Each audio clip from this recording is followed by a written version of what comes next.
ചിലപ്പോൾ ഇന്ന് shipping and logistics സെക്ടറിനകത്താണ് നിങ്ങൾക്ക് ജോലി കിട്ടിയെന്ന് വെച്ചാൽ അക്കൗണ്ടന്റ് ആയിട്ട് ജോലി കിട്ടിയത്. അവിടെ വരുന്ന വാറ്റിന്റെ ആപ്ലിക്കബിലിറ്റികൾ, അതേപോലെ റിയൽ എസ്റ്റേറ്റ് സെക്ടർ ആണെങ്കിൽ അവിടെ വരുന്നത്, ഹെൽത്ത് കെയർ ആണെങ്കിൽ ഓട്ടോമോട്ടീവോ അല്ലെങ്കിൽ എഡ്യൂക്കേഷനോ ടൂറിസ്റ്റ് റീഫണ്ട് സ്കീം എന്ന് പറയുന്ന സ്കീമൊക്കെ ഉണ്ട്, നമ്മൾ അവിടുത്തെ കമ്പനികളിലൊക്കെ വരുന്നതാണ്. പിന്നെ ട്രാൻസ്പോർട്ടേഷൻ സെക്ടർ, ഇങ്ങനെ കുറച്ച് സെക്ടേഴ്സ് ഉണ്ട്. ഇവിടെ വരുന്ന വാറ്റിന്റെ ആപ്ലിക്കബിലിറ്റീസ് ആണ് നമ്മൾ നോക്കാൻ പോകുന്നത്. ഓക്കെ, അപ്പോ ഫസ്റ്റ് തന്നെ നമ്മൾ നോക്കുന്നത് ഷിപ്പിംഗ് ആൻഡ് ലോജിസ്റ്റിക്സ് സെക്ടർ ആണ്. ജസ്റ്റ് ഒന്ന് എഴുതിയെടുക്കുക, ഷിപ്പിംഗ് ആൻഡ് ലോജിസ്റ്റിക്സ് സെക്ടർ. എല്ലാവരും വീഡിയോസ് ഓൺ ചെയ്യണേ, ഞാൻ മാത്രം ഇരുന്ന് പറഞ്ഞിട്ട് എന്തോ പോലെയാണ്.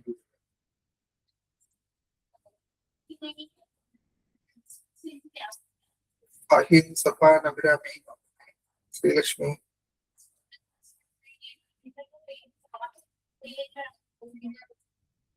ഓക്കെ, ഷിപ്പിംഗ് ആൻഡ് ലോജിസ്റ്റിക്സ് സെക്ടറിന് എഴുതാം.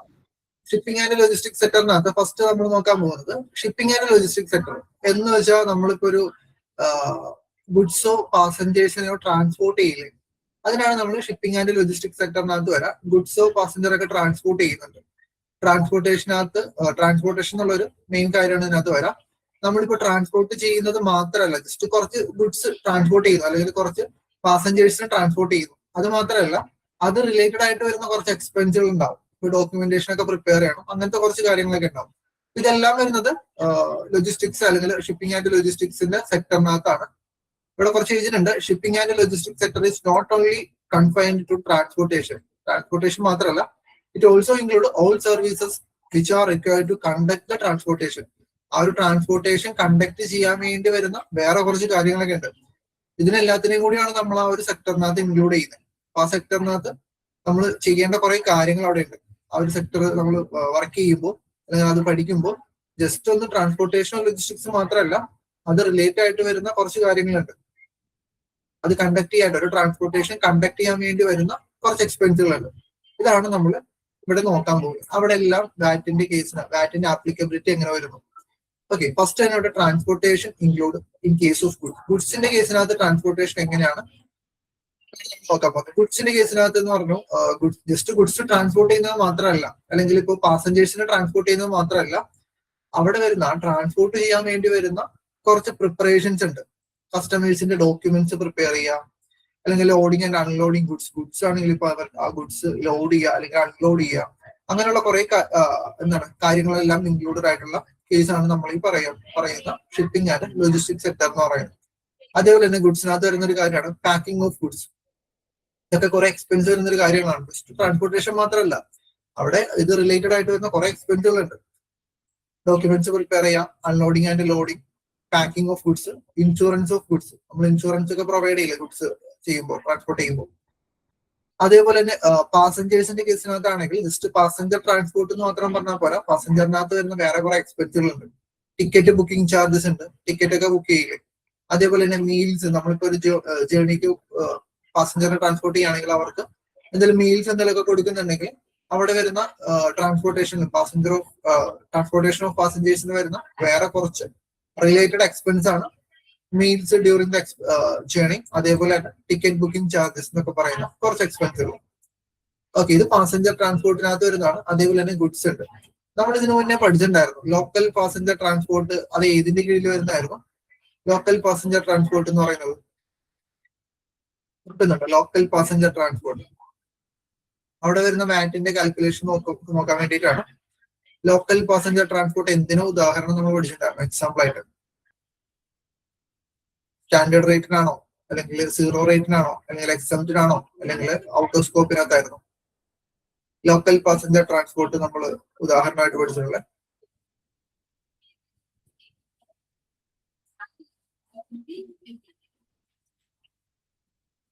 എവിടെയായിരുന്നു ലോക്കൽ പാസഞ്ചർ ട്രാൻസ്പോർട്ട്?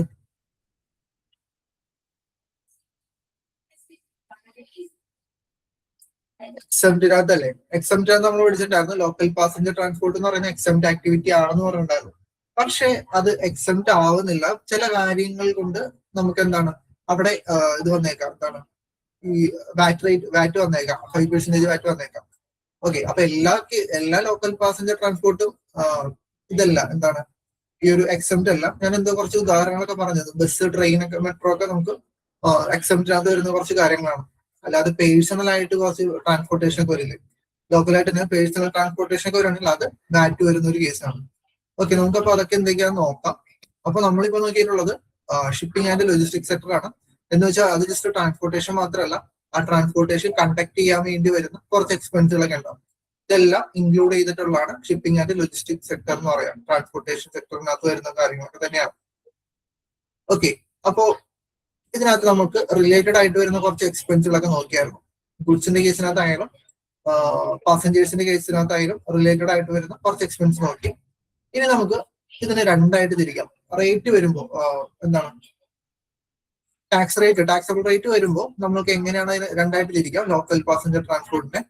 നമുക്കിപ്പോ ഫസ്റ്റ് തന്നെ പറയുന്നത് any local passenger transportation of goods or passengers.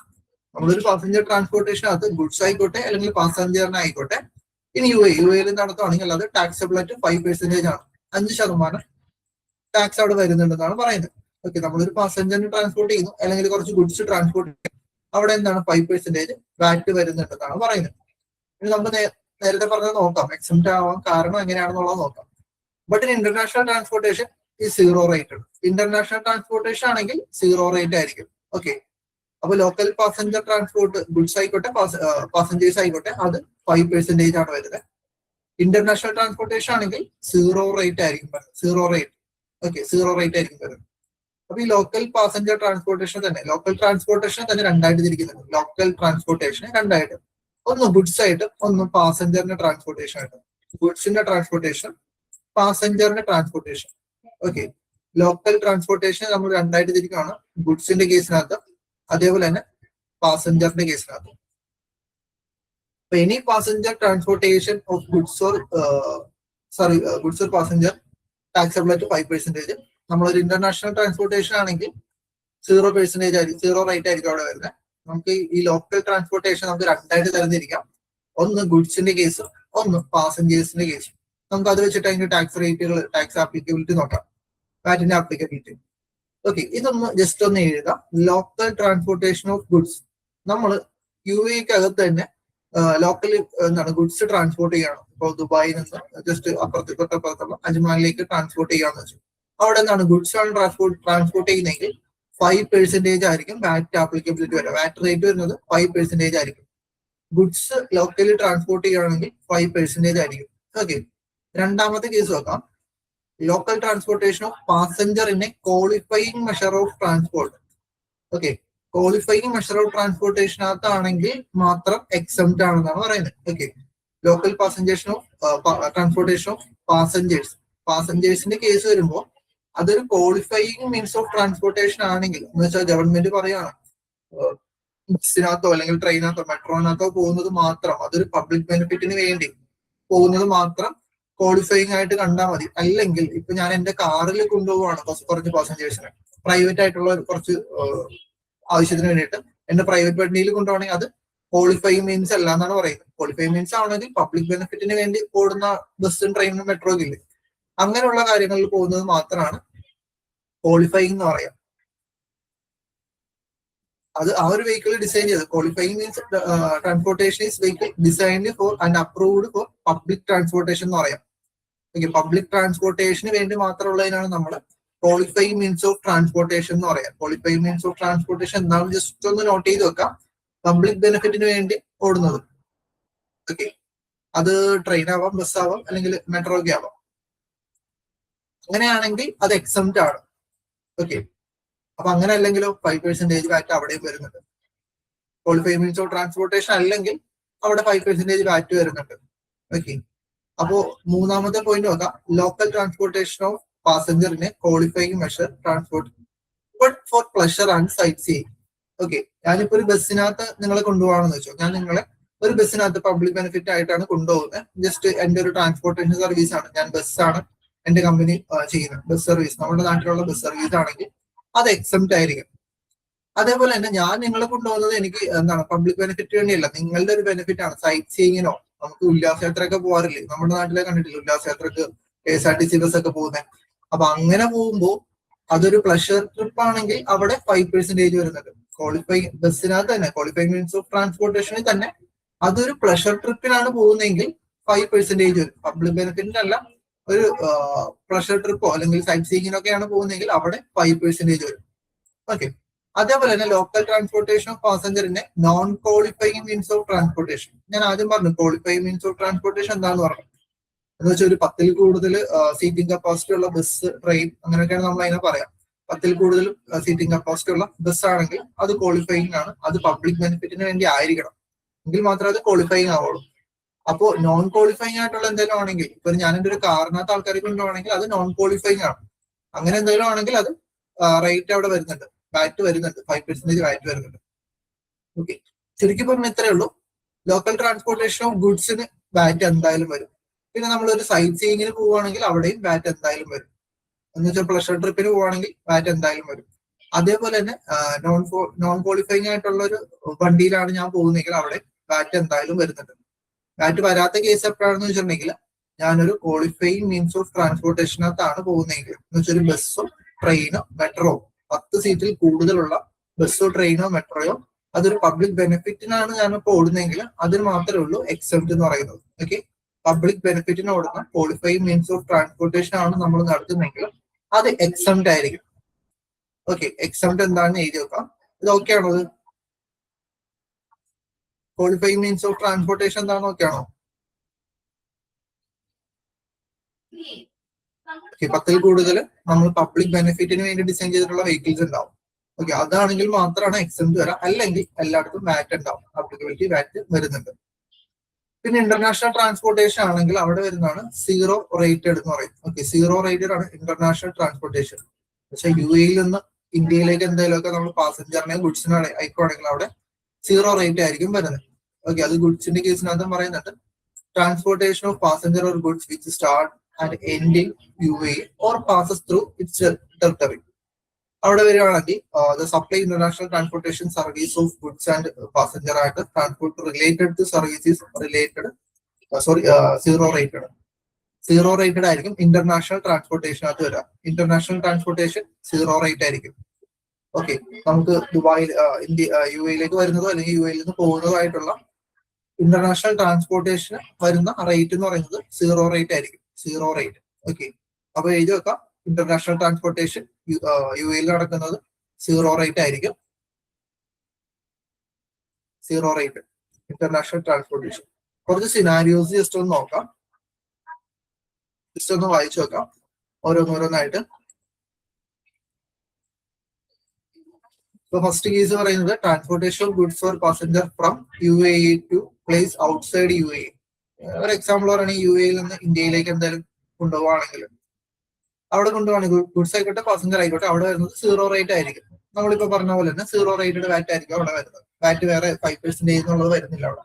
നമ്മൾ UAE നിന്ന് ഇന്ത്യയിലേക്ക് എന്തായാലും കയറ്റി വയ്ക്കുകയാണെങ്കിലും അത് ട്രാൻസ്പോർട്ടേഷൻ ചെയ്യുന്ന വണ്ടിയാണ്, അല്ലാതെ എൻ്റെ ഒരു ബിസിനസ് വേറെ ഉണ്ടാവും. ഞാനിപ്പോ എക്സാമ്പിൾ പറയുകയാണെങ്കിൽ ഞാനിപ്പോ UAE ശിവക്ക് വേണ്ടിയിട്ട് ഇന്ത്യയിലുള്ള ഫാക്യൂമിനായിട്ടാണ് ഞാൻ അയക്കുന്നതെന്ന് വെച്ചു. അപ്പൊ ഞാൻ ട്രാൻസ്പോർട്ടേഷൻ ഒരു മിഡിൽ മാനാണ്. എന്നെ സംബന്ധിച്ച് എന്താണ്, എന്നെ സംബന്ധിച്ച് അത് സീറോ റേറ്റഡ് ആണ്. അതേപോലെ തന്നെ ഞാനിപ്പോ ഫാക്യൂമിന്റെ കയ്യിൽ നിന്ന് ശിവയ്ക്ക് എന്തെങ്കിലും ഇന്ത്യയിൽ നിന്ന് ഇറക്കുമതി ചെയ്യുകയാണെന്ന് വെച്ചു, ഞാൻ നടത്തുന്ന ട്രാൻസ്പോർട്ടേഷൻ മാത്രമാണ്. RCM ഒക്കെ പേ ചെയ്യേണ്ടത് ശിവയായിരിക്കും. ഓക്കെ, അപ്പോ അതൊന്നും ഇതിനകത്തേക്ക് വരുന്നില്ല. അതെല്ലാം ആ ഒരു സപ്ലയറും സെല്ലറും തമ്മിലുള്ളതായിരിക്കും. ഞാനിപ്പോ പർച്ചേസ് ചെയ്യുന്ന ആളും തമ്മിലുള്ളതായിരിക്കും. ഞാനിപ്പോ ചെയ്യുന്നത് ജസ്റ്റ് ട്രാൻസ്പോർട്ടേഷൻ മാത്രമാണ്. ഗുഡ്സോ അല്ലെങ്കിൽ പാസഞ്ചറിനെ ട്രാൻസ്പോർട്ട് ചെയ്യുന്ന സർവീസ് കൊടുക്കുന്ന ഒരു കമ്പനിയാണ്. അപ്പോ UAE നിന്ന് പുറത്തേക്കോ അല്ലെങ്കിൽ UAE അകത്തേക്കോ എന്തെങ്കിലുമൊക്കെ വരുവാണെങ്കിൽ അതെല്ലാം വരുന്നത് സീറോ റേറ്റഡിനകത്തായിരിക്കും. ഓക്കെ, ഇന്ത്യയിൽ നിന്ന് UAE വന്നാലും UAE നിന്ന് ഇന്ത്യയിലേക്ക് പോയാലും ഞാനിപ്പോ എന്തെങ്കിലും കയറ്റി വയ്ക്കുകയാണെന്ന് വെച്ചു, ഗുഡ്സ് ആയിക്കോട്ടെ പാസഞ്ചർ ആയിക്കോട്ടെ, അവിടെ വരുന്നത് സീറോ റേറ്റഡ് ആയിരിക്കും. Zero rated. ഓക്കെ, അപ്പൊ ഫസ്റ്റ് പോയിന്റ് പറയുന്നത് UAE നിന്ന് ഇന്ത്യയിലേക്കോ പാകിസ്ഥാനോ ചൈന എന്തോ ആയിക്കോട്ടെ പുറത്തൊരു കൺട്രിയിലേക്ക് പോവാണെങ്കിൽ സീറോ റേറ്റ് ആണ്. അതേപോലെ തന്നെ പുറത്തൊരു കൺട്രിയിൽ നിന്ന് ഔട്ട്സൈഡ് കൺട്രിയിൽ നിന്ന് UAE വരുവാണെങ്കിൽ അതും സീറോ റേറ്റഡ് ആണെന്നാണ് പറയുന്നത്. പിന്നെ വേറൊരു കാര്യം കൂടി പറയുന്നുണ്ട്. ഞാനിപ്പോ ഒരു passenger transporting passenger to one place in UAE to another place in UAE, but this transportation is related to an international transportation. എന്ന് വെച്ചാൽ ഇപ്പോ ആദിലിനെ ഇപ്പോ ഇന്ത്യയിലേക്ക് പോകണം. ഓക്കെ, ഞാനപ്പോ ഒരു ആദിലിനെ അബുദാബിയിൽ നിന്ന് എടുത്തിട്ട് ദുബായ് എയർപോർട്ടിലേക്ക് കൊണ്ടുപോകണം. എന്നിട്ട് അവിടെ നിന്നാണ് ഇന്റർനാഷണൽ ട്രാൻസ്പോർട്ടേഷൻ തുടങ്ങുക. ഓക്കെ, അവിടെ നിന്നാണ് ഇന്റർനാഷണൽ ട്രാൻസ്പോർട്ടേഷൻ തുടങ്ങുക. അപ്പോ ഇന്റർനാഷണൽ ട്രാൻസ്പോർട്ടേഷൻ സീറോ ആണ് നമ്മൾ പറഞ്ഞിരുന്നു. ഇന്റർനാഷണൽ ട്രാൻസ്പോർട്ടേഷൻ സീറോ ആണ്. പക്ഷെ അവിടെ അത് റിലേറ്റഡ് ആയിട്ടുള്ള വേറൊരു ട്രാൻസ്പോർട്ടേഷൻ നടന്നിട്ടുണ്ട്. എന്താണ്? അതില്ല ഞാൻ എന്താണ് അബുദാബിയിൽ നിന്ന് എടുത്തിട്ട് അല്ലെങ്കിൽ അജ്മാനിൽ നിന്ന് എടുത്തിട്ട് നമ്മൾ എന്താണ് ദുബായിലേക്ക് കൊണ്ടുവന്നു. ആ ഒരു ചെറിയൊരു ലോക്കൽ ട്രാൻസ്പോർട്ടേഷൻ നടന്നിട്ടുണ്ട്. ലോക്കൽ ട്രാൻസ്പോർട്ടേഷൻ ഓഫ് പാസഞ്ചറും നടന്നിട്ടുണ്ട്. അപ്പൊ ആ ലോക്കൽ ട്രാൻസ്പോർട്ടേഷൻ ഓഫ് പാസഞ്ചറും സീറോ റേറ്റഡ് ആയിരിക്കും ഇൻ കേസ് പാസഞ്ചർ ആണെങ്കിൽ മാത്രം. ഓക്കെ, ഒരു പാസഞ്ചറിന്റെ കേസ് ആണെങ്കിൽ ആ ഒരു റിലേറ്റഡ് ആയിട്ട് വരുന്ന ആ ഒരു പാസഞ്ചർ ട്രാൻസ്പോർട്ടേഷൻ സീറോ ആയിരിക്കും. അതിൽ ശരിക്കും ഇന്റർനാഷണൽ ട്രാൻസ്പോർട്ടേഷൻ വേണ്ടിയാണ് പോകുന്നത്. അതിലെന്താണ് UAE നിന്ന് ഇന്ത്യയിലേക്ക് പോകാൻ വേണ്ടിയാണ് പോകുന്നത്. അതെന്തായാലും സീറോ റേറ്റ് ആണ് നമ്മൾ പറയുന്നത്. പക്ഷെ അതിലിപ്പോ വേറെ സ്ഥലത്താണ്. അതിൽ ഞാൻ എന്താണ് ആ ഒരു എയർപോർട്ടിലേക്ക് കൊണ്ടുവരണം. ആ ഒരു ട്രാൻസ്പോർട്ടേഷൻ സീറോ റേറ്റ് ആയിരിക്കും എന്നാണ് പറയുന്നത്. ഓക്കെ, റിലേറ്റഡ് ട്രാൻസ്പോർട്ടേഷൻ പാസഞ്ചറിന്റെ കേസിൽ സീറോ ആയിരിക്കും. അത് ഗുഡ്സിന്റെ കേസ് വരുമ്പോൾ മാറുന്നുണ്ട്. ഇവിടെ നോക്കാം, goods are being transported from one place in UAE to outside UAE. But this transportation is in relation to goods which are transported internationally. But partial transportation make locally at this case local transportation charge standard rate. Standard rate ആണ് ഇവിടെ പറയുന്നത്. എന്ന് വെച്ചാൽ ഞാനിപ്പോ അതിന്റെ case പറഞ്ഞതുപോലെ തന്നെ വേറൊരു കേസ് പറയുകയാണ്. ഞാൻ കുറച്ച് ഗുഡ്സ് ആണ് ട്രാൻസ്പോർട്ട് ചെയ്യുന്നത്, ഇന്ത്യയിലേക്ക് ട്രാൻസ്പോർട്ട് ചെയ്യുകയാണ്. അപ്പൊ ഇന്ത്യയിലേക്ക് ട്രാൻസ്പോർട്ട് ചെയ്യുമ്പോൾ അവിടെ വരുന്നത് സീറോ റേറ്റ് ആയിരിക്കും. ഇന്റർനാഷണൽ ട്രാൻസ്പോർട്ടേഷൻ ഗുഡ്സ് ആയിക്കോട്ടെ പാസഞ്ചർ ആയിക്കോട്ടെ സീറോ ആണ്. പക്ഷെ അത് റിലേറ്റ് ചെയ്ത് വരുന്നത് ഇപ്പോ ദുബായിൽ നിന്നാണ് ഞാനിപ്പോ ഇന്ത്യയിലേക്ക് അയക്കുന്നത്. അപ്പൊ ദുബായിലേക്ക് കൊണ്ടുവരാനായിട്ട് ഒരു ട്രാൻസ്പോർട്ടേഷൻ ചെലവ് വരുന്നുണ്ട്. അവിടെ എന്തായിരിക്കും? അവിടെ സ്റ്റാൻഡേർഡ് റേറ്റ് ആപ്ലിക്കബിൾ ആണ്. ഗുഡ്സിന്റെ കേസിനകത്ത് അവിടെ സ്റ്റാൻഡേർഡ് റേറ്റ് ആപ്ലിക്കബിൾ ആണ്. ഇന്റർനാഷണൽ ട്രാൻസ്പോർട്ടേഷൻ സീറോ ആയിരിക്കും. പക്ഷെ നമ്മൾ എന്താണ് ആ ഒരു അജ്മാനിയിൽ നിന്ന് ദുബായിലേക്ക് കൊണ്ടുവരാനായിട്ടുള്ളത് ആ ഒരു റേറ്റിനകത്ത് അവിടെ എന്താണ് സ്റ്റാൻഡേർഡ് റേറ്റ് ആയിട്ടുള്ള 5% ആപ്ലിക്കബിൾ ആയിരിക്കും. നമ്മൾ അപ്പൊ അതിന് ബില്ല് ചെയ്യുമ്പോൾ 5% എന്നുള്ള ബില്ലായിരിക്കണം നമുക്ക് അവർക്ക് കൊടുക്കേണ്ടത്. ഓക്കെ, ഇന്റർനാഷണൽ ട്രാൻസ്പോർട്ടേഷൻ സീറോ ആയിരിക്കും. ലോക്കൽ ട്രാൻസ്പോർട്ടേഷൻ ഗുഡ്സ് ആണെങ്കിൽ അവിടെ റിലേറ്റഡ് ആയിട്ട് വരുന്ന ട്രാൻസ്പോർട്ടേഷൻ ആണെന്ന് വെച്ചോ. ഗുഡ്സ് ആണെങ്കിൽ അവിടെ വരുന്നത് 5% ആയിരിക്കും. ഓക്കെ, അപ്പൊ ഈ ഒരു 3 കേസ് ഓക്കെ ആണെന്ന് നോക്കാം. ഫസ്റ്റ് പറഞ്ഞത് UAE നിന്ന് ഇന്ത്യയിലേക്ക് വരുന്നത് സീറോ ആയിരിക്കും, അല്ലെങ്കിൽ UAE നിന്ന് ഇന്ത്യയിലേക്ക് പോകുന്നതും സീറോ ആയിരിക്കും. ഓക്കെ, അപ്പൊ ഈ 2 കേസുകൾ അത്രേ ഉള്ളൂ. UAE നിന്ന് ഇന്ത്യയിലേക്ക് വരുന്നതും ഇന്ത്യയിൽ നിന്ന് UAE പോകുന്നതും സീറോ റേറ്റഡ് ആയിരിക്കും ആ ഒരു ഇന്റർനാഷണൽ ട്രാൻസ്പോർട്ടേഷൻ എന്ന് പറയുന്നത്. നമ്മളൊരു ട്രാൻസ്പോർട്ടേഷൻ സെക്ടറിലാണ് വർക്ക് ചെയ്യുന്നെങ്കിൽ. പിന്നെ പറയുന്നത് ഒരു ഇന്റർനാഷണൽ ട്രാൻസ്പോർട്ടേഷൻ ഞങ്ങൾ ഒരു പാസഞ്ചറിനെ ഞാൻ ഇന്ത്യയിലേക്ക് അയക്കാൻ പോകണം. അപ്പൊ പാസഞ്ചറിനെ ആ ഒരു എയർപോർട്ടിലേക്ക് കൊണ്ടുവരാനായിട്ടുള്ള ഒരു ലോക്കൽ പാസഞ്ചർ ട്രാൻസ്പോർട്ടേഷൻ ഉണ്ടാവും. കൊണ്ടുവരാൻ വേണ്ടി വരുന്ന ഒരു ട്രാൻസ്പോർട്ടേഷൻ അത് സീറോ റേറ്റഡ് ആയിരിക്കും പാസഞ്ചറിന്റെ കേസിനകത്ത്. ഗുഡ്സ് വരുമ്പോൾ ആ ഗുഡ്സ് ആണ് ഞാനിപ്പോ വേറൊരു സ്ഥലത്ത് നിന്ന് എയർപോർട്ടിലേക്ക് കൊണ്ടുവരുന്നെങ്കിൽ അവിടെ എന്താണ് സ്റ്റാൻഡേർഡ് റേറ്റ് ആപ്ലിക്കബിൾ ആയിരിക്കും. നമ്മളിപ്പോ ബില്ലൊക്കെ കൊടുക്കുമ്പോൾ സ്റ്റാൻഡേർഡ് റേറ്റ് 5% വാറ്റ് കാൽക്കുലേറ്റ് ചെയ്തിട്ട് വേണം ബില്ല് കൊടുക്കാനായിട്ട്. ഇതാണ് 4 കേസ് പറഞ്ഞിട്ടുള്ളത്. ഇനി ഒരെണ്ണം കൂടി ഉണ്ട്. ഈ 4 ഒക്കെയാണോ? ഇന്റർനാഷണൽ ട്രാൻസ്പോർട്ടേഷൻ സീറോ റേറ്റഡ് ആണ്. അത് റിലേറ്റ് ചെയ്ത് വരുന്ന പാസഞ്ചർ ആണെങ്കിൽ സീറോ ആണ്, അല്ലെങ്കിൽ അത് റിലേറ്റഡ് ആയിട്ട് വരുന്ന ഗുഡ്സ് ആണെങ്കിൽ സ്റ്റാൻഡേർഡ് റേറ്റ് വരുന്നുണ്ട്. ഓക്കെ, പിന്നെ അവിടെ വരുന്ന വേറൊരു കാര്യമാണ് നമ്മൾ ആദ്യം പഠിച്ചു ഔട്ട് ഓഫ് സ്കോപ്പ് എന്താണെന്ന് പഠിച്ചായിരുന്നു. എന്ന് വെച്ചാൽ UAE ഒരാള് ഇന്ത്യയിൽ നിന്ന് ചൈനയിലേക്ക് സാധനം അയക്കുകയാണെന്ന് വെച്ചാൽ UAE ടച്ച് ചെയ്യുന്നേ ഇല്ല. അങ്ങനെയാണെങ്കിൽ അവിടെ ഔട്ട് ഓഫ് സ്കോപ്പ് വരുന്നു പറഞ്ഞിരുന്നു. ഓക്കെ, അപ്പൊ അങ്ങനെയാണെങ്കിൽ അത് ഔട്ട് ഓഫ് സ്കോപ്പ് ആണ്. ഞാനിപ്പോ പറയാണ് എന്റെ ഇന്ത്യയിലുള്ള ക്ലയന്റിനോട് ഞാൻ പറയാണ് എന്റെ ചൈനയിലുള്ള സെല്ലറുടെ കയ്യിൽ നിന്ന് ഡയറക്ട്ലി വാങ്ങിച്ചോ, എന്നായിട്ട് ഒരു ബന്ധം വേണ്ട. ഓക്കെ, ഡയറക്ട്ലി വാങ്ങിച്ചോ, അത് ഔട്ട് ഓഫ് സ്കോപ്പ് ആണെന്ന് നമ്മൾ ഓൾറെഡി പറഞ്ഞു. ഇനിയിപ്പോ എന്നായിട്ട് ബന്ധമുണ്ടെന്ന് വെച്ചോ, എന്ന് വെച്ചാൽ ഞാനാണ് ബില്ല് ചെയ്യുന്നത്. ഓക്കെ, ഞാൻ ത്രൂ ആണ് കാര്യങ്ങൾ നടത്തുന്നത്. പക്ഷെ സാധനം ചൈനയിൽ നിന്നായിരിക്കും ഇന്ത്യയിലേക്ക് പോവുക. ഞാനായിരിക്കും ബില്ല് ചെയ്ത്, UAE നിന്നുള്ള ആള് ആയിരിക്കും ബില്ല് ചെയ്ത്. ഒരു റിലേഷൻ അവിടെ ഉണ്ട്. ആ റിലേറ്റഡ് ആയിട്ടുള്ള ഒരു സപ്ലൈ ആണെങ്കിൽ പോലും അത് ഔട്ട് ഓഫ് സ്കോപ്പ് എന്നുള്ള രീതിയിലായിരിക്കും വരാം. ഔട്ട് ഓഫ് സ്കോപ്പ് പാറ്റിനകത്ത് വരുന്നില്ല. റിലേറ്റഡ് ആണെങ്കിലും റിലേറ്റഡ് അല്ലെങ്കിലും ഞാനിപ്പോ ബില്ല് ചെയ്താലും ഇല്ലെങ്കിലും സാധനം UAE എത്തുന്നില്ല, വേറൊരു കൺട്രിയിൽ നിന്ന് വേറൊരു കൺട്രിയിലേക്ക് പോവാണ്. അപ്പൊ ആ ട്രാൻസ്പോർട്ടേഷൻ എന്തായാലും എന്താണ് സീറോ ആയിരിക്കും, ഔട്ട് ഓഫ് സ്കോപ്പ് ആയിരിക്കും വരുന്നത്. ഔട്ട് ഓഫ് സ്കോപ്പ് വാറ്റ് എന്ന് പറയും. ഓക്കെ, ഒരു കൺട്രിയിൽ നിന്ന് വേറൊരു കൺട്രിയിലേക്ക് പോകുന്നതിന് ഔട്ട് ഓഫ് സ്കോപ്പ് ആണ്. അത് UAE ടച്ച് ചെയ്തില്ലെങ്കിലും ഔട്ട് ഓഫ് സ്കോപ്പ് ആണ് വരും. റിലേറ്റ് ചെയ്താലും റിലേറ്റ് ചെയ്തില്ലോ. റിലേറ്റഡ് എന്ന് വെച്ചാൽ ഞാനിപ്പോ ബില്ല് ചെയ്തിട്ടാണ്, ഞാൻ ത്രൂ ആണ് ഇന്ത്യയിൽ നിന്ന് ചൈനയിലേക്ക് പോകുന്നതെങ്കിലും അത് ഔട്ട് ഓഫ് സ്കോപ്പ് ആണ്. ഞാനിപ്പോ ബില്ല് ചെയ്യുന്നില്ല, നിങ്ങൾ എന്നെ എന്തെങ്കിലും അയക്കോ? ചൈനയിലുള്ള ഒരു പാർട്ടിക്ക് ഇന്ത്യയിലുള്ള പാർട്ടി ബില്ല് ചെയ്ത് കൊടുത്തോ, ഡയറക്ട്ലി ചെയ്തോ എന്ന് പറയുകയാണെങ്കിൽ അത് ഔട്ട് ഓഫ് സ്കോപ്പ് ആയിട്ട് വരും. ഓക്കെ, ഇതാണ് അടുത്ത സിനാരിയോ എന്നുള്ള രീതിയിൽ പറഞ്ഞിട്ടുള്ളത്.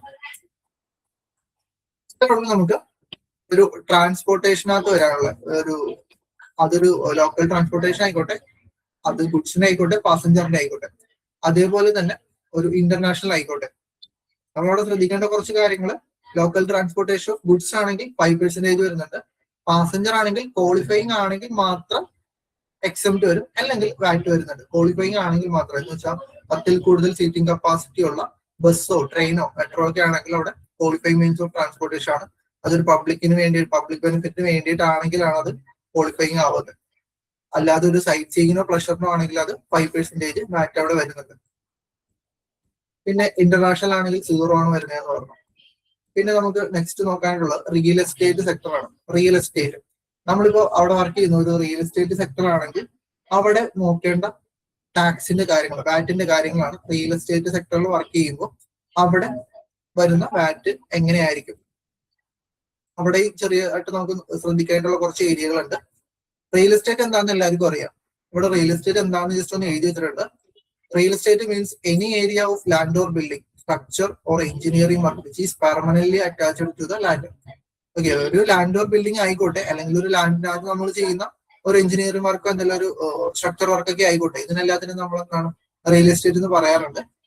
അതേപോലെ തന്നെ നമ്മളിപ്പോ ഒരു ലീസിന് കൊടുക്കുകയാണെങ്കിൽ പോലും അതെന്താണ് റിയൽ എസ്റ്റേറ്റ് എന്നുള്ള രീതിയിലായിരിക്കും വരാം. ഓക്കെ, അപ്പോ എങ്ങനെയാണ് റിയൽ എസ്റ്റേറ്റിനകത്ത് വരുന്ന വാറ്റിന്റെ ആപ്ലിക്കബിലിറ്റി നമുക്ക് നോക്കാം. Okay, VAT applicability in case of real estate നമുക്ക് എങ്ങനെയാണ് നോക്കാം. അവിടെ നമുക്ക് രണ്ട് കാര്യങ്ങളുണ്ട്. നമുക്ക് ഒരു റെസിഡൻഷ്യൽ ബിൽഡിംഗ് ഉണ്ടെങ്കിൽ അതിനകത്ത് വാറ്റ് ആപ്ലിക്കബിലിറ്റി വരുന്നത് എങ്ങനെയാണ്, ഒരു കൊമേഴ്ഷ്യൽ ബിൽഡിംഗ് ആണ് എന്റെ കയ്യിലുണ്ടെങ്കിൽ അതിനകത്ത് എങ്ങനെയാണ് വാറ്റ് ആപ്ലിക്കബിലിറ്റി വരാം. ഞാൻ സെയിൽ ചെയ്യുന്നത് അല്ലെങ്കിൽ ഞാനത് വിൽക്കുന്ന ഒരു സമയം ഉണ്ടാവുമല്ലോ, അപ്പൊ അവിടെ വാറ്റ് ആപ്ലിക്കബിലിറ്റി എന്ത് വരും, ഞാനത് 0 റേറ്റ് ആണോ, എക്സെപ്റ്റ് ആണോ, സ്റ്റാൻഡേർഡ് റേറ്റ് ആണോ, എന്താണെന്ന് നമുക്ക് നോക്കാം. ഫസ്റ്റ് പോയിന്റ് ചെയ്താൽ റിയൽ എസ്റ്റേറ്റ് സെക്ടറിന്റെ താഴെ ഫസ്റ്റ് പോയിന്റ് ചെയ്താൽ in case of residential building, first supply of residential building within 3 years of its completion. ഒരു ബിൽഡിംഗ് പണിതു, ഒരു റെസിഡൻഷ്യൽ ബിൽഡിംഗ് പണിതു. റെസിഡൻഷ്യൽ ബിൽഡിംഗ് എന്ന് വെച്ചാൽ എന്താ, നമ്മൾക്ക് മനുഷ്യന്മാർക്ക് താമസിക്കാൻ പറ്റുന്ന ബിൽഡിംഗ് ഉണ്ടാവുമല്ലോ, താമസിക്കാൻ പറ്റുന്ന ബിൽഡിംഗ്, ഇതിനാണ് നമ്മൾ റെസിഡൻഷ്യൽ ബിൽഡിംഗ് എന്ന് പറയാം. ഓക്കെ, അതൊരു താമസിക്കാൻ വേണ്ടിയാണ്, അല്ലാതെ ബിസിനസ് നടത്താൻ വേണ്ടിയുള്ളതല്ല. അത് കൊമേഴ്ഷ്യൽ ബിൽഡിംഗ് ആണ്. റെസിഡൻഷ്യൽ ബിൽഡിംഗ് എന്താണെന്ന് നമുക്കറിയാം, ഒരു താമസിക്കാൻ വേണ്ടി, ഒരു ഹ്യൂമന് താമസിക്കാൻ വേണ്ടി നമ്മൾ നിർമ്മിക്കുന്ന വീടുകൾ, ബിൽഡിംഗ്. ഓക്കെ, ആ ബിൽഡിംഗ് പണിതിട്ട് 3 വർഷത്തിനുള്ളിൽ വിൽക്കുവാണെങ്കിൽ 0 വാറ്റ് ആയിരിക്കും, 0% വാറ്റ് ആയിരിക്കും. ഓക്കെ, അത് ബിൽഡിംഗ് പണിതിട്ട് 3 വർഷത്തിനുള്ളിൽ വിൽക്കുവാണെങ്കിൽ, ഞാനൊരു ബിൽഡിംഗ് പണിതു 4ാമത്തെ വർഷമാണ് വിൽക്കുന്നതെങ്കിൽ അവിടെ 0% വാറ്റ് ആയിരിക്കില്ല. പകരം അവിടെ എന്ത് വരും, എക്സംപ്റ്റ് ആയിരിക്കും വരുന്നത്.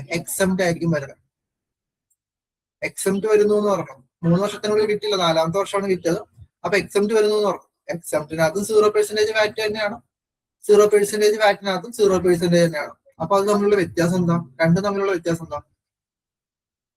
3 വർഷത്തിനുള്ളിൽ വിറ്റാൽ 0% വാറ്റാണ് അട്രാക്ട് ചെയ്യുന്നത്. 3 വർഷത്തിന് മുകളിലായിട്ടാണ് നമ്മൾ വിൽക്കുന്നതെങ്കിൽ, ഞാൻ പണിതിട്ട് 4 വർഷമായപ്പോഴാണ് ഞാൻ ആ ഒരു ഫസ്റ്റ് സെയിലാണ് പറയുന്നത്, ഫസ്റ്റ് സെയിൽ ചെയ്യുന്നത് 3 വർഷം കഴിഞ്ഞിട്ടാണ്. അവിടെ വരുന്നത് എക്സംപ്റ്റ് ആണെന്ന് പറഞ്ഞു. രണ്ടിനകത്തും വരുന്നത് എന്താണ്, സെയിം 0% തന്നെയാണ്. പക്ഷെ അവിടെ വരുന്ന ഡിഫറൻസ് എന്തായിരുന്നു, വാറ്റ്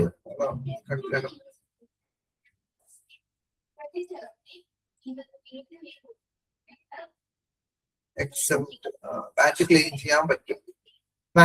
ചെയ്യാൻ പറ്റും. അതാണ് നമ്മളുടെ മെയിൻ ആയിട്ടുള്ള ഡിഫറൻസ് ആണ്. രണ്ടിനകത്തും പറയുന്നത് 0% ആണ്. പക്ഷെ ഞാനൊരു ബിൽഡിംഗ് പണിത് 3 വർഷത്തിനുള്ളിൽ ഫസ്റ്റ് സെയിൽ ചെയ്യുകയാണെങ്കിൽ എനിക്ക് 0% വാറ്റ് ആണ്. ആ ബിൽഡിംഗ് പണിയാനായിട്ട് എനിക്ക് കുറെ ചെലവുകൾ എന്തായാലും വന്നിട്ടുണ്ടാവും. മെറ്റീരിയൽസ് എല്ലാം കുറെ ഞാൻ വാങ്ങിച്ചിട്ടുണ്ടാവും. അപ്പൊ ഇങ്ങനെ വാങ്ങുന്ന മെറ്റീരിയൽസിനെല്ലാം എനിക്ക് എന്താണ് ക്ലെയിം ചെയ്യാൻ പറ്റും, വാറ്റ് ITC ആയിട്ട് ക്ലെയിം ചെയ്യാൻ പറ്റും. നമ്മൾ ഓൾറെഡി പറഞ്ഞു, വാറ്റിനകത്ത് ITC ക്ലെയിം ചെയ്യാന്നുള്ള രീതിയിൽ പറഞ്ഞു.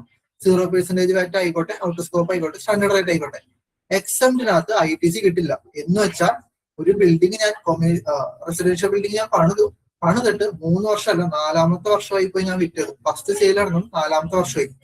അപ്പൊ എനിക്ക് എന്താ, എക്സംപ്റ്റ് സെയിലാണ്. എന്ന് വെച്ചാൽ അതിന്റെ റിലേറ്റഡ് ആയിട്ടുള്ള വാറ്റുകളൊന്നും എനിക്ക് ഓൾറെഡി പേ ചെയ്തിട്ടുള്ള ITC ഒന്നും ഇൻപുട്ട് വാറ്റ് ഒന്നും ക്ലെയിം ചെയ്യാൻ പറ്റില്ല എന്നാണ് അതിന്റെ അർത്ഥം. ഓക്കെ, അപ്പോ ഒരു ബിൽഡിംഗ് പണിതിട്ട് 3 വർഷത്തിനുള്ളിൽ വിൽക്കുവാണെങ്കിൽ എനിക്ക് 0% വാറ്റിൽ കൊടുക്കാം. ITC എല്ലാം ക്ലെയിം ചെയ്യാൻ പറ്റും. ഓക്കെ, ITC ഒക്കെ ക്ലെയിം ചെയ്തെടുക്കാൻ പറ്റും. അല്ലെങ്കിൽ എനിക്ക് ITC ഒന്നും ക്ലെയിം ചെയ്യാൻ പറ്റില്ല, എക്സംപ്റ്റഡ് എന്നുള്ള രീതിയിൽ നമ്മളത് ട്രീറ്റ് ചെയ്യേണ്ടി വരും. അപ്പൊ 2 കാര്യങ്ങൾ ശ്രദ്ധിക്കാം. 3 വർഷത്തിനുള്ളിൽ വിറ്റിരിക്കണം. അങ്ങനെയാണെങ്കിൽ 0% വാറ്റ് ആണ്. 3 വർഷം കഴിഞ്ഞാൽ 0 തന്നെ ആയിരിക്കും, പക്ഷെ എക്സംപ്റ്റഡ് ആയിരിക്കും ട്രീറ്റ് ചെയ്യുക. ട്രീറ്റ്മെന്റ് മാറുവാണ്, എക്സംപ്റ്റഡ് എന്നുള്ളതായി. ITC ക്ലെയിം ചെയ്യാൻ പറ്റില്ല. അതാണ് മെയിൻ ഡിഫറൻസ് വരുന്നത്. Supply of residential building other than which is 0 rated എന്ന് പറയുമ്പോൾ 0 റേറ്റ് അല്ലാതെ എല്ലാവരും എക്സംപ്റ്റ് ആണ് വരാം. എന്ന് വെച്ചാൽ സെക്കൻഡ് സെയിൽ ആയിക്കോട്ടെ, സെക്കൻഡ് ഹാൻഡ് സെയിൽ ആയാലും എക്സംപ്റ്റ് ആണ്, 3 വർഷത്തിന് മുകളിലായാലും എക്സംപ്റ്റ് ആണ്. ഓക്കെ, ഫസ്റ്റ് സെയിലാണ് ഇവിടെ പറയുന്നത്. First supply of residential building within 3 years. അപ്പോ എക്സംപ്റ്റ് എന്ന് പറയുമ്പോൾ സെക്കൻഡ് ഹാൻഡ് സപ്ലൈ അല്ലെങ്കിൽ 3 വർഷത്തിന് മുകളിലായിട്ടുള്ള ഒരു ബിൽഡിംഗ് ഫസ്റ്റ് സപ്ലൈ ചെയ്താലും എക്സംപ്റ്റ് ആണ്. ഇത് ഓക്കെ ആണോ? റെസിഡൻഷ്യൽ ബിൽഡിങ്ങിന്റെ കേസിനകത്ത് വരുന്ന വാറ്റിന്റെ ട്രീറ്റ്മെന്റ്.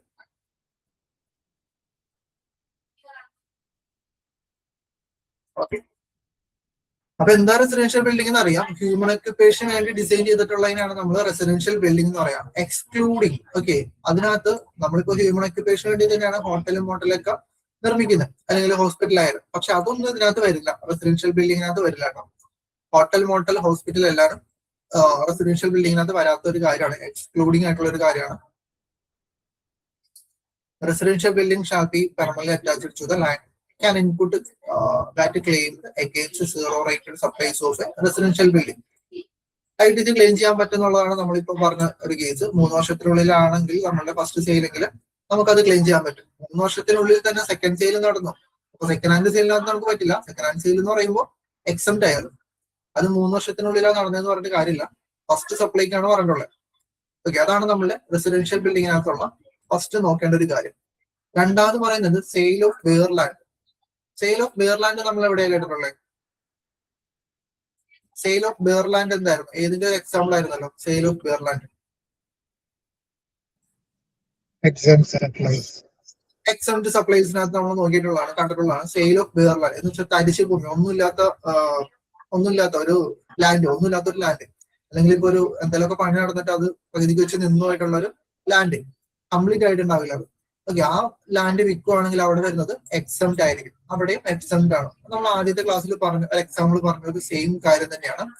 എന്ന് വെച്ചാൽ ഒരു തരിശ് ഭൂമി വിൽക്കുമ്പോൾ അവിടെ വരുന്നത് വാറ്റ് ഒന്നും കളക്ട് ചെയ്യാൻ പാടില്ല, അതേപോലെ തന്നെ അത് എക്സംപ്റ്റ് ആയിരിക്കും, അതിന്റെ ITC ഒന്നും ക്ലെയിം ചെയ്യാനും പറ്റില്ല.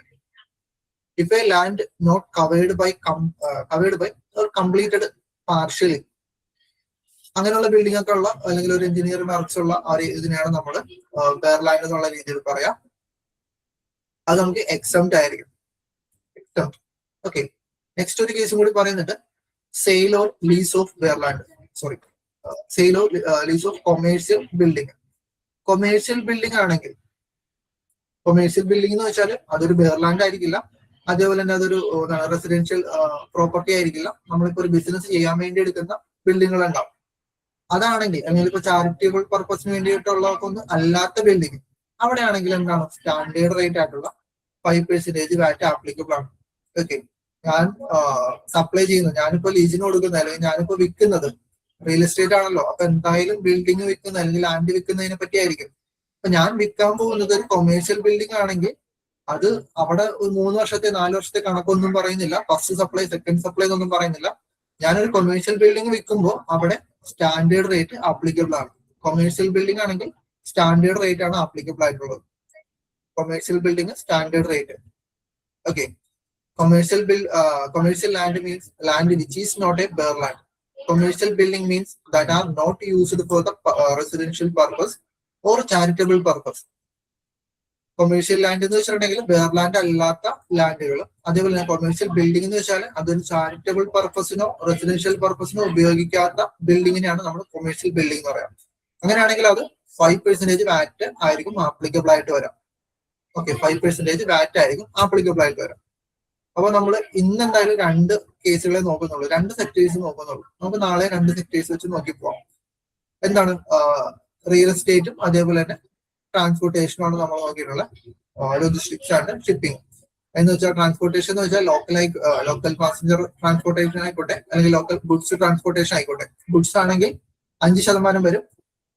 ലോക്കൽ പാസഞ്ചർ ട്രാൻസ്പോർട്ടേഷൻ ആണെങ്കിൽ ആൾക്കാർ കൊണ്ടുപോകുന്നതാണെങ്കിൽ ക്വാളിഫയിങ് ആണെങ്കിൽ 0% ആണ് വരാം, ഇല്ലെങ്കിൽ അവിടെ 5% വരും.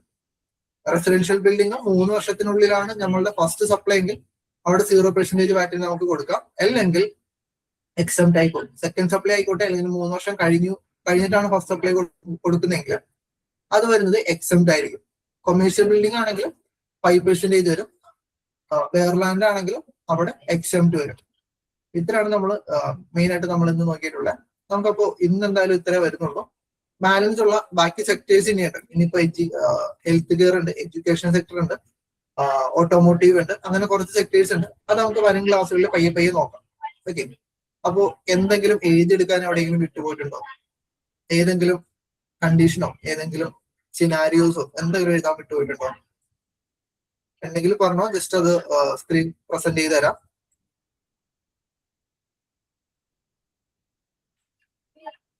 എല്ലാവർക്കും ഓക്കെ ആണെങ്കിൽ ഒരു തംസ് അപ്പ് ഇടാം. ഓക്കെ, അങ്ങനെ ക്ലാസ് വൈൻഡ് അപ്പ് ചെയ്യാം.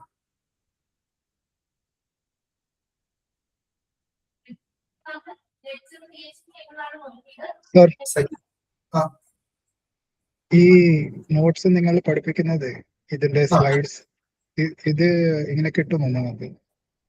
അത് നമുക്കിപ്പോ പ്രൊവൈഡ് ചെയ്യാൻ പറ്റുന്ന സ്ക്രീൻഷോട്ട് ആയിട്ടാണ്. നമ്മൾ PPT ആയിട്ട് അങ്ങോട്ട് സെൻഡ് ചെയ്യാറില്ല. ഒന്ന് സ്ക്രീൻഷോട്ട് ആയിട്ട് എടുക്കാറുണ്ടല്ലേ? അല്ല, ഞാൻ ആ റെക്കോർഡഡ് ക്ലാസ്സിൽ നിന്ന് എഴുതുന്നത്. അല്ലാതെ PPT ആയിട്ട് കൊടുക്കുന്നില്ല. വർക്ക് ബുക്ക് ഉണ്ട്, ഞാൻ ആ വർക്ക് ബുക്ക് ഞാൻ അയച്ചു തരാം. അങ്ങനെയാണെങ്കിൽ അങ്ങനെ ആയാലും മതി. Thank you. ഓക്കെ, അപ്പൊ താങ്ക് യു. നാളത്തേക്ക് കാണാം എന്തായാലും.